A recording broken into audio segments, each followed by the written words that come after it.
নমস্কার বন্ধুরা, মৌসুমী রান্নাঘরে আপনাদের সবাইকে স্বাগত।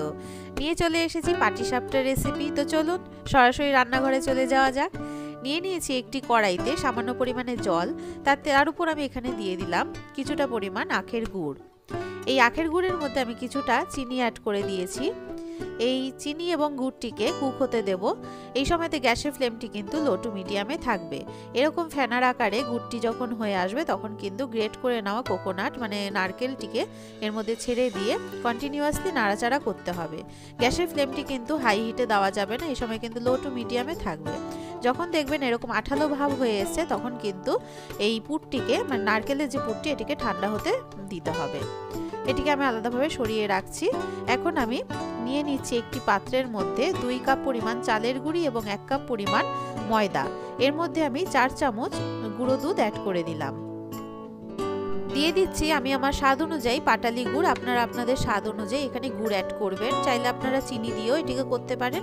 যেহেতু আমি গুড়ের পাটিসাপটা বানাচ্ছি তাই আমি এইভাবে দিয়ে দিয়েছি এখানের মধ্যে পাটালি গুড়।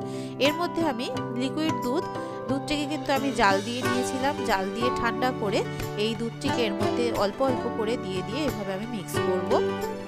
যতক্ষণ না ভালোভাবে মিক্স হচ্ছে ততক্ষণ কিন্তু নাড়াচাড়া করতে হবে। বেশি কিন্তু ঘন হলে হবে না, আবার বেশি পাতলা হলেও হবে না। এর কনসিস্টেন্সি কিন্তু নরমাল থাকতে হবে। তো আমি অল্প অল্প করে দুধ দিয়ে এইভাবে আমি বানিয়ে নিয়েছি। এবারে একটি ননস্টিকের প্যান আমি এখানে নিয়ে নিয়েছি। এবার আলুর একটা অংশ আমি এখানে কেটে নিয়ে রিফাইন্ড তেলের মধ্যে চুবিয়ে একটু ব্রাশের মতন মাখিয়ে নিলাম। এবারে যে লিকুইড ব্যাটারটি রয়েছে সেটি আমি এখানে ডাবরু হাতার 1 হাতা দিয়ে এইভাবে গোল গোল করে কিন্তু ঘুরিয়ে ঘুরিয়ে আস্তে আস্তে করে, বেশি চাপ দেবেন না, এইভাবে কিন্তু আস্তে আস্তে করে ঘুরিয়ে ছেড়ে দিতে হবে। এইভাবে 1 মিনিট মতন রেখে যে ঠান্ডা করে নেওয়া যে নারকেলের পুরটি ছিল সেই পুরটি আমি এখানে এক সাইডে দিয়ে ঠিক এইভাবে একটা সাইড মুড়ে দিতে হবে। এইভাবে করে কিন্তু আস্তে আস্তে করে কাজটি করে নিতে হবে। তো আমি এখানে একটা ট্রিক্স আপনাদেরকে বলি, যদি বাড়িতে যদি একদমই ফ্রেশ একটা যদি ননস্টিকের প্যান থাকে তো আপনারা কিন্তু সেই ননস্টিকের প্যানটি ইউজ করবেন।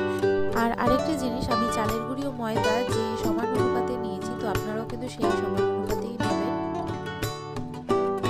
তো আমি এখানে এইভাবে করছি, আপনারা দেখে নিশ্চয়ই বুঝতে পারছেন যে গোল হাতার মাধ্যমে ঠিক এইভাবে, ঠিক ধোসাও ঠিক এইভাবেই করা হয়।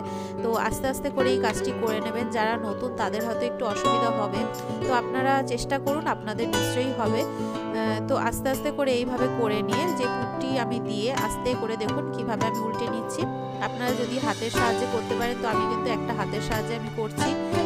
এইভাবে করলে খুব ভালো হবে আপনাদের পাটিসাপটা।